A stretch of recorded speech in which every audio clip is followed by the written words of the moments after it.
Ethics is a branch of philosophy that deals with moral values. It has an influence on people's behaviors or action when performing their daily responsibilities. Through this video, we present to you the 10 TikToks video by Sir Kiel Santos that may be related to the subject of ethics. How did it happen ulit? Bibili lang si Pedro ng toyo tapos nasaksak pa siya ng walang kalaban-laban. Baka kasi he's dressed up like someone you kinda like to saksak. Tol. Pero dapat, he didn't buy the toyo na lang kasi. At wala ginusto niya yun. Tol. Bro, what I'm saying is that, dapat, he didn't dress up like someone you kinda like to saksak. And dapat he didn't buy the toyo anymore. Anyari sa logic mo? Kawawa naman yung sumaksak, bro. Ano? Kasi, pa-victim yung si Pedro. In this video, this is an example of victim blaming, which is stigmatized in most situations of sexual harassment as well as in everyday crimes. Blame is a reaction or judgment directed towards someone who is morally responsible for their behavior. An ethical principle that may arise from the video is deontology, which tell us that our actions are good or bad according to the set of rules. Based on deontology, if someone is blameworthy, they deserve to be blamed regardless of the consequences. Another principle in the categorical imperative which binds everyone and tell us that people should respect humanity and comply with these rules or norms that apply to everyone. In the case of the video's conversation, it is clear that the action of the attacker is wrong since he violated the rules, which is harming or attempted murder, and the stabbed man was innocent and did not violate any rules. Smart shaming? Just to put it simply, ito yung pag-shame sa isa na into intellectual pursuit. It encompasses all types of smart. The sad thing about this is that minsan, yung intellectual pa mismo ang smart shamer. Ay, sa social media, palasak ang smart shaming in the guise of calling out daw. Hey, I don't mean na may matamaan na. This is just a paalala. Unless you are authorized by law or you represent the voice of the people, then you cannot just call out someone publicly. Unless that someone is a public person in the performance of his or her function. So, if you have the habit of just calling out anybody in their intellectual pursuit just because they're wrong according to your standards, then congrats. You're a self-entitled smart shamer. And if you are being defensive now, you little smart shamer. Eto pag-isipan. Bakit kaya unethical daw, according sa mga codes of ethics and professional conduct, ang i-criticize publicly ang isang associate at fellow professional? Ayan, that is the reason. Kasi may ethical ways naman. Communicate with the person privately, at kapag ayaw makapagsettle at masipag ka, so write to the rightful authorities.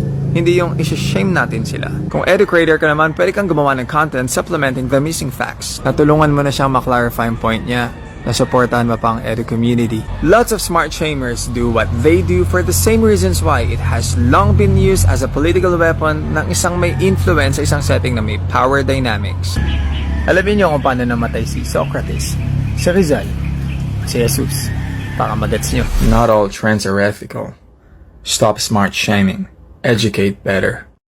In this video, guys, as you can see, smart shaming is a group of people mocking someone for being smarter than them. One of the places that smart shaming takes place is in school, mostly, where someone or some of them are more confident, that's less intelligent kids will mock their more studious peers. Younger people may not have a full grasp of the value of intelligence or the power of knowledge at this age, and instead they may see the habits of a good student. Smart shaming also occurs because of someone's ego.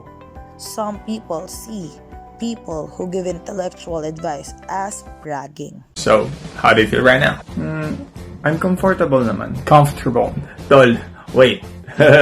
Familiar yan. Pero di ba sa communication may batas? Ang sabi, ang goal nito is maitawid ng mensahe. So, kung hindi naman ambiguous, tapos nasa-serve naman yung purpose nito, okay lang yun. Ay, yung sundo natin, tumatawag na tol. Hello? Hello, kuya. Ready na kayo? Kuya. Kuya. Kuya. Ilang beses ko na ito tinuro sa'yo, paulit-ulit na tayo. Double standards? Bawal yan. Ang goal nito is maitawid ng mensahe.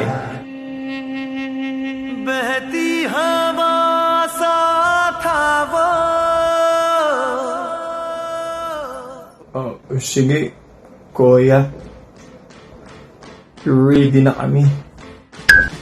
So here now guys, as we can see in the video, when the guy in the hat talked about how to pronounce the comfortable, he said that there's a rule in communication that no matter how you say it, as long as the message has been sent successfully, it's okay. But when his driver called him, he lectured him about the right pronunciation of kuya. And then Sir Kel reminded him not to have a double standard. Double standards are frequently used to indicate how one group is afforded more freedom than another. When two or more person, groups, organizations, circumstances, or events are handled differently, so they should be treated the same way. Ito ang mga bagay na pwede mong sabihin upang makatulong sa isang taong dumaranas ng depression or anxiety. Mahalaga ka sa akin. By saying that, you're letting them know that you care for them. Nandito ako para sa'yo. Let them know that you are here for them. Kapatid, paano ako makakatulong? Asking them about what you can do to help will make them feel validated. Kung kailangan mo ng makakausap, nandito ako. But what you really meant by that is you are willing to listen, not to talk back, but to listen. May pag-asa. Remind them that depression and anxiety disorders are now treatable. This video is for educational purposes only. Still, the best help that you can give is to encourage them to see a doctor and let them know that it's okay to. Mag-upload ako ng video about what not to say. Follow me so you won't miss it. So here in this video, as you can see, many people have experienced depression. Some people share their depression with other people, and some people take it on their own. So what is depression is all about? Severe depression can cause cognitive problem which can have a negative impact on moral judgment.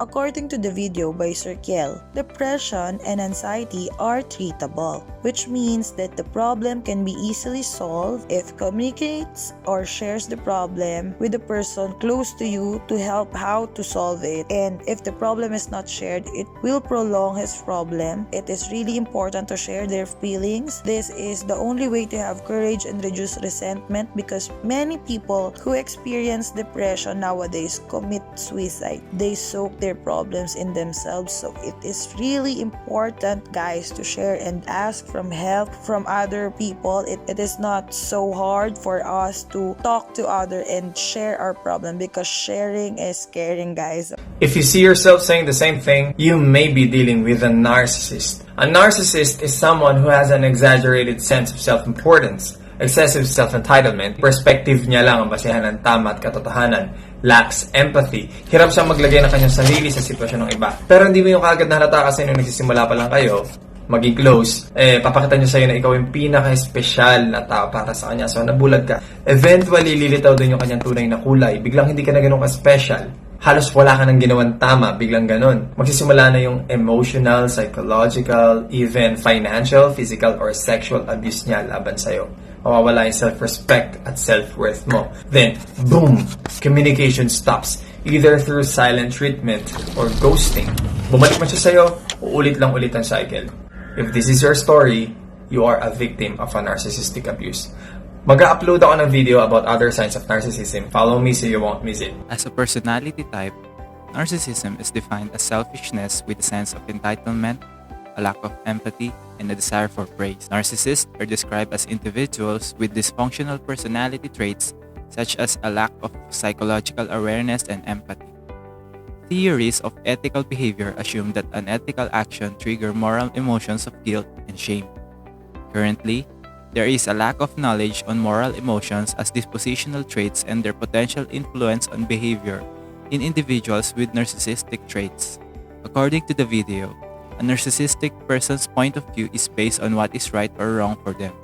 Also, he mentioned love bombing, where a person shows affection and attention to another so that they can influence that person.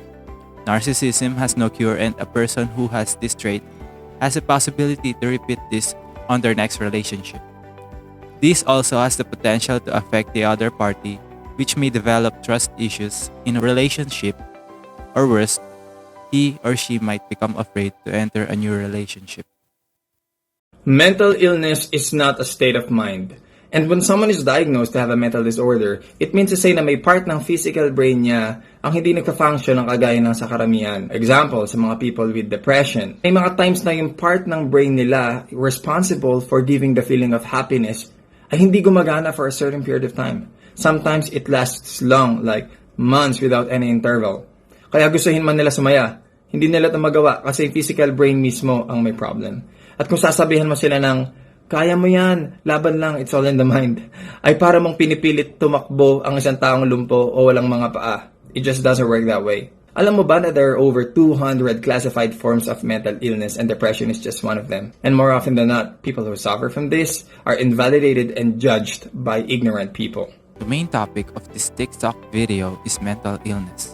Mental illness is a health problem that affects how a person thinks, behave, and interact with others. Some mental disorders affecting a person's desire includes impulse control disorders such as kleptomania, pyromania, and pathological gambling, or can be considered human acts. But some of the mental illness that affect a person's belief and other cognitive abilities such as schizophrenia, psychotic, depression, and bipolar affective disorder can be considered as acts of man. On the other hand, individuals with psychopathic personality cannot understand morality and moral concerns and should not be blamed why they act wrongly.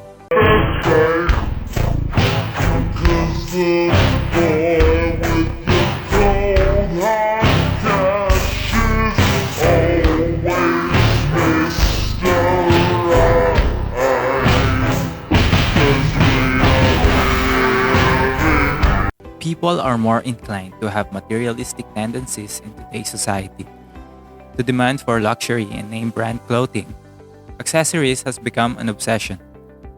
To buy clothes for a love of fashion is not materialistic, but buying clothes to impress others is materialistic. A lot is going on right now and we should think about it and figure out if we're acting properly and ethically. Don't get caught up in the material things since time flies and we never know what's around the corner and who knows what's in front of us. He's a professor? How did... Oh my god. Wow, A professor who teaches feminist ideologies, and he's not a woman? I know it's possible, I'm just shocked that I've found someone like that. He commented. Wait lang. The fact that he can recognize that women do get oppressed, and just because we say men are trash and we recognize systemic oppression doesn't mean we're belittling men. He knows that feminism does not equate to women being over men. Men, come on! Step up your game! It's possible! Power to you, sir. Educate more people, please. Educate more men. Use your voice and your platform. Feminism needs equality in terms of social and political approach. This TikTok video expressed the equality of opportunity in all aspects of human beings and to educate everybody. In addition, this is the advocacy of women's rights on the ground of equality of the sexes. Fight for the belief that every woman and a man should have equal rights and opportunities and organize activity on behalf of women's rights and interests. It is a political movement that exists to rectify sexual inequalities, although strategies for social change vary enormously. A Western tradition that restricted the rights of women for gender issues, women's sexual liberation, reproductive rights, job opportunities for women, violence against women, and changes in custody and divorce laws.